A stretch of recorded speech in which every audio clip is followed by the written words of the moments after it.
ঘূর্ণিঝড় রেমালের প্রভাবে বৃষ্টি শুরু হয়েছে বরিশালে। এ বিষয়ে বিস্তারিত জানাতে এই মুহূর্তে নগরীর সদর রোড এলাকায় আছেন রিপোর্টার অপূর্ব পোপ। সরাসরি যাচ্ছি তার কাছে। আবারও একটি দুর্যোগের মুখোমুখি হয়েছে বাংলাদেশ, বিশেষ করে দেশের দক্ষিণাঞ্চলের অর্থাৎ 6টি জেলার এর মধ্যে বিশেষভাবে নির্দেশনা দেওয়া হয়েছে, সতর্ক জারি করা হয়েছে। ঘূর্ণিঝড় রেমালের প্রভাব শুরু এরই মধ্যে হয়ে গেছে।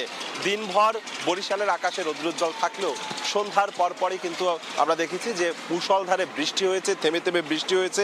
যদিও বা এই মুহূর্তে বৃষ্টি নেই, বৃষ্টি না থাকার ফলে মানুষজন এখন বাহিরে রয়েছে, তবে শহরের বিভিন্ন জায়গায় কিন্তু এর মধ্যে কোথাও কোথাও নিচু এলাকায় পানি জমেছে।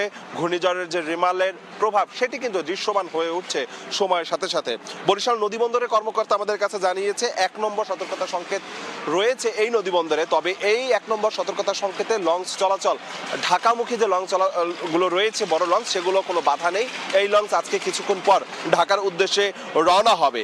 এর বাইরে জানেন যে দেশের 4টি সমুদ্র বন্দরকে স্থানীয় 3 নম্বর সতর্কতা সংকেত দেখাতে হয়েছে এবং বরিশাল বিভাগে প্রায় 550 মেডিকেল টিম গঠন করা হয়েছে এবং প্রায় 5,500 স্বেচ্ছাসেবী প্রস্তুত রাখা হয়েছে। আজকে দফায় দফায় স্থানীয় প্রশাসন বৈঠক করেছে যাতে করে এই দুর্যোগটি যদি বড় আকারে আঘাত হানে এই অঞ্চলে, সেই ক্ষেত্রে তা মোকাবেলা করতে সব ধরনের প্রস্তুতি সম্পন্ন করেছে বরিশালের জেলা প্রশাসন। বরিশালের বিভাগীয় কমিশন থেকে আমাদের কাছে তেমনটাই জানিয়েছে। তো বরিশাল থেকে, বরিশাল নদীবন্দর এলাকা থেকে আমার কাছে সবচেয়ে এতটুকু খবর ছিল।